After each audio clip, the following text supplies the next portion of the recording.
Thank you. Shabbat Shalom to all of you. We are now in the second portion, parasha of this fourth book of Bamidbar, Naso. The word Naso has many different ways to understand the word. You know, it's like to carry on, to take on, to lift up, to be counted. Really, is to take in consideration to be counted. That's the idea, Naso. And now we are with the family of Gershon. They start, the last parasha ended with the family of Kehat. And now we start with Gershon and family. In this portion, there are two parts that we can put it in three parts. The first ending this census and counting, and giving each one the reason why they are being counted and their offices and the responsibilities, put in that way. Then, you are counted, you are considered as individual, you are given the idea about in which areas you are going to be responsible. Each one of us is important. Then, giving our responsibilities, we are going to see here that, for example, the Levites are divided in 4 groups, like I mentioned to you, and each group has a special responsibility in relationship with the Ohel Moed, with the Tent of Meetings, with the Mishkan, with the sanctuary. To take it, to put the things, and each one has different responsibility, and they don't intermix. They are separated. To me, this is a very interesting idea that the Creator is giving us. Like I told you before, I am re-studying my physics, and I am going back to my science that I had left for a long time, and I am really excited about educating myself in quantum physics. And I love it, and it's so much interesting.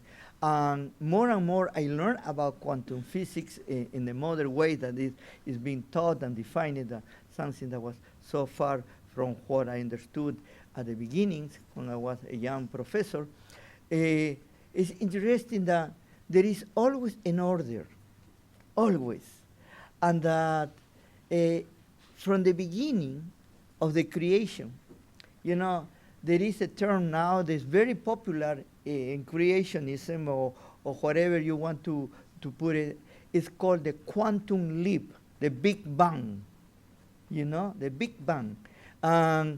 Doesn't matter how you explain it, you are going to understand that there was somebody who started.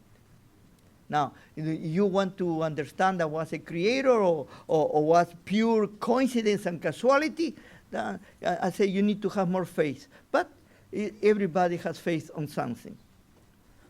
What is interesting that they start creating orders, directions, positions. And any time that you exchange those positions and you interchange it, you create chaos. And there is always, to me, a creator that has a greater position about he's a designer. He's the one that takes us all of us in direction. And in the Torah, the creator is designing a nation, Israel. And designing the nation is going to give it not only the basics of the where they need to be under certain rules, and that we call it the 10 Commandments, the basic for everybody, and this is for the whole world. And then, based on these 10 Commandments, we are going to create different orders, no? And each one has a reason to exist, and each one has a reason to be special. All of us that we are here in this room, we have a purpose in life. And you will be sometimes a little bit impressed to think that you are so special that the Creator has put a lot of things on you. And without you, you do no, the work cannot really be the same. In the time of Rosh Hashanah, also the time of Christmas. And every time in Christmas, in the Jewish people, we always go outside to other places, but we start watching a lot of movies from Christmas. And every year, they are going to put this special movie. There is one movie that to me, since I was little, impressed me. It's about this life, this wonderful life. And that was so interesting, this wonderful life. Because in this is about a man that was complaining about they had a little angel that was telling that he was why I exist, and it was better for me not to live. Everything was wrong.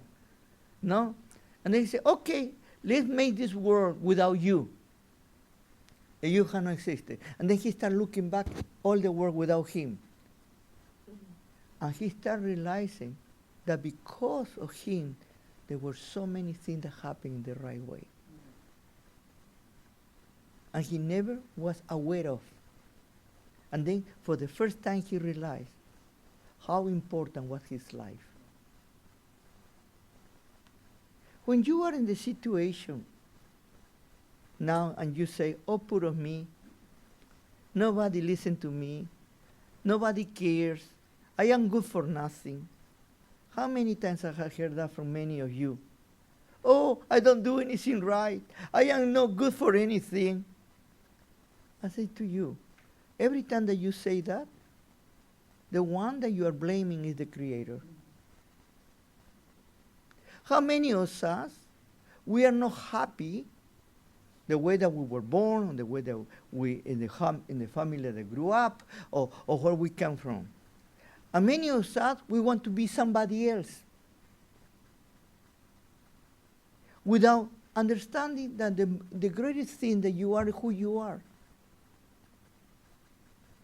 Many people are looking identity in other things, what I call a superficial things, artificial things. I want to become something else. There was a singer very well known, who was a color, and he tried to be white. Very outstanding, very capable, charismatic, all the things, the good things that he had, but was very self-destructive. Why? Because he couldn't accept who he was. He wanted to be something else. How many of us, at this moment, we are like Korah? I know that you put me here, I know, but my position will be better doing something else. And what I do when I do not accept what is my role, I create chaos. And I become destructive, not only to my family, not only to myself, not only to my community. In this place, that was very interesting. There were people who were looking for position instead of looking for serving. And some of them, they will come to me and say, Rabbi, you are the only one that is respected here because you're the rabbi, but they don't respect me because I am nothing. And I say, what do you need? Oh, I need a title.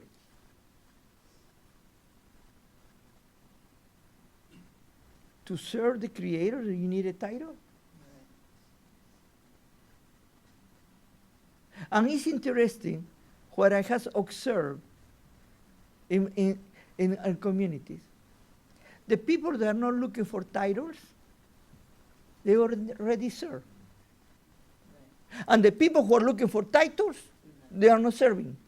They are waiting. And then you give them the title, and they become dictators. We have had that situation here. This is the reason why the Creator is putting all the tribes in order. You know, if I am a Levi, I cannot be a Kohanim if I do not belong to the family of Aaron. Maybe I have all the qualities. Maybe I have all the pedigree that we need to have, but I am not Aaronic. But you know what? A Kohanim cannot be from the tribe of Judah either, even if he tries. Today, we live in a very changing world. And that we are talking about, we cannot have differences. We believe in equality. Everybody is co-equal. You know, and we confuse to have the same value than to be better than the others. No, we confuse positions with more importance. How many times I have given you this example? And here in Canada, it's very sad sometimes about the bureaucracy. Do you know that we have a lot of what we call a city, municipality, state, or federal government workers? And I include the prime minister, I include those ones who are in the parliament, I include those ones who are in special positions in the government. Do you know what they are? They are the servants of the people. Okay? They are the servants of the people. And you know what is the reality? That we, the people, we need to serve them. You ask them, where your money comes from? Who pay you your salary? You have a worker working for you. And let's put a very simple example. You know, you hire somebody, you have a business, and you say to this person, you know, we need to clean the front of the building to be more, to be nicer. And the worker say to the employer, say, clean, you need to clean it. Why do I need to clean it? Okay, the worker has more rights than the owner. And that we call it socialism, we can call it whatever you want it. This is the problem when we are being blinded by the true nature of us. When we start understanding ourselves, and we are understanding our positions, our place, who we are, we can be a better service to others. And you see, I don't need to compete with you. I need to be the best who I am. These different positions had a reason. The Creator knows where is the place and what they need to be done. And there are certain things that need to be done. Not everything is exciting, but we need to do certain things. Everywhere. You know? Then, after this order that He's going to give it to us in this parasha, comes, repeats again the idea of the Saraat, or the leprosy, you know, and the distancing the people. Then the Nazarite vows. I start with the Sota, I'm sorry, the woman who's the jealousy husband. And we need to understand why those things are there. One of the things that is very important in every community, that when a person comes to be disruptive, needs to be dealt with it. You know? When a person comes not to talk or to deal with issues, but to impose or to want to do it in their way, in his way, on her way. No, my way is the right way. And if you don't do it my way, you are not doing right. And they create a lot of problems. If you don't do it my way, I don't participate. And the sarat is the problem, it's a spiritual problem, like a lashon hara, evil tongue. And what it say? We need to separate those people. Most of us, sadly enough, many of us in this community, we have this attitude to say, oh, poor little, you know, it doesn't know what it say, it's too excited, or it's not. Oh, the S's are terrible to me. I'm sorry. Those hypersensitive to me sometimes destroy my way of doing things. Why? Because they do not allow to make it right. I do not need to look for excuses for others. But we need to deal with all people in direct way. Not to try to say, oh, poor him, or poor her. Let's talk to them and say, why you are like that? Why you are doing these things to us? You know, and you see, start changing little by little. Not to be, oh, poor you. People don't like to deal with issues. And the sarat, when they say you need to separate it from the camp, takes an attitude that is hard, but you need to take it. Doesn't mean eliminate it, doesn't mean to destroy them, but it doesn't mean to put it on the side until the person comes to their own senses. You know, do you remember the situation, we are going to see it, about Miriam? When she spoke against her own brother, she got sarat. What happened with her?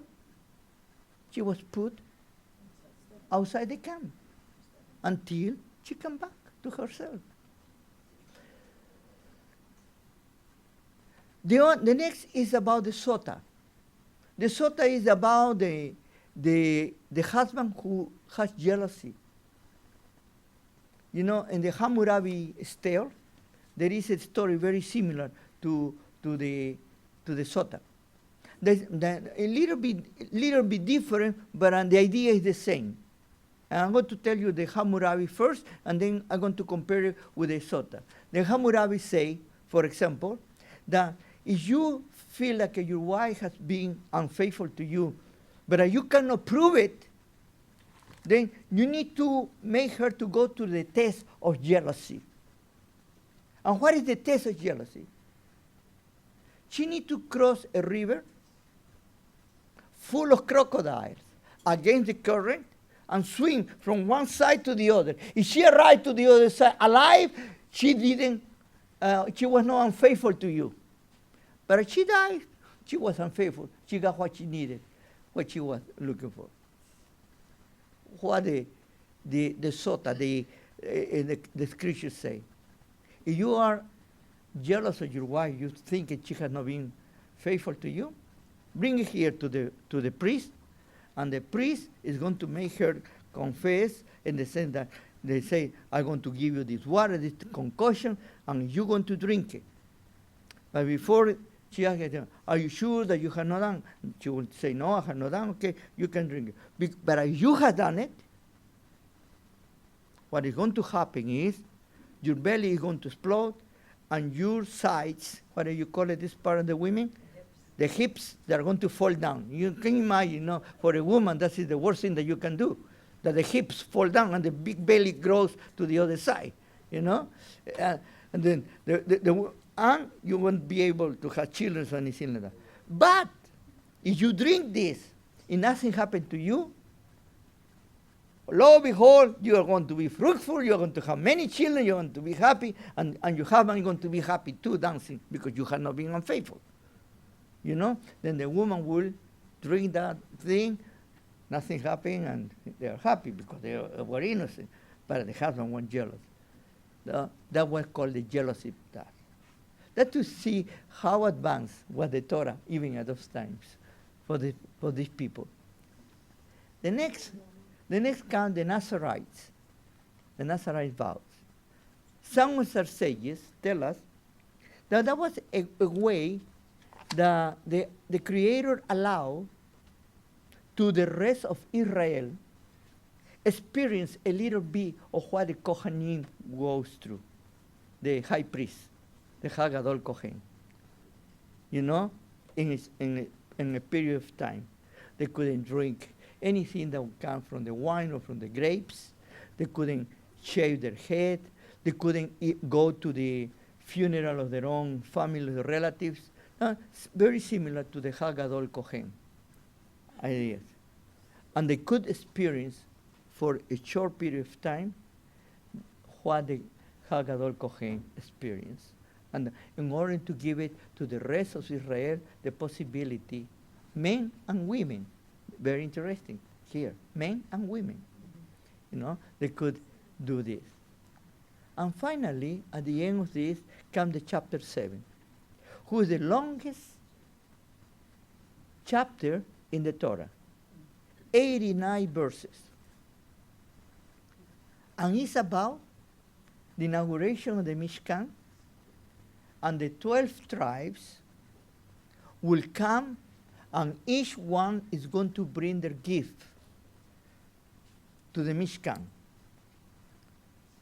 And if you are a little curious, I recommend you go and read chapter 7. You will say this: why the Creator, the first tribe that started, very interesting, already was giving an order. What is the first tribe that he started? Judah. Okay? And he started and say, you need to take this, and this, and they took this the first day. The second day, the next, they say, go ahead. Every day was exactly to the day before.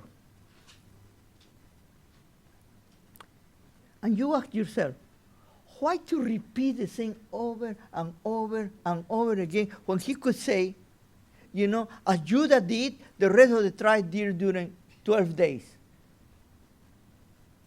And by the way, even in Shabbat, they didn't rest it. They went and they brought it. The question is, what we can get from there? Here it is, the very simple understanding for me. For the Creator, there was no one tribe better than the other. All the tribes were the same, and all the tribes had the same importance. That's the reason that they mention one by name. Even that was repetitious. They don't mention the Levites.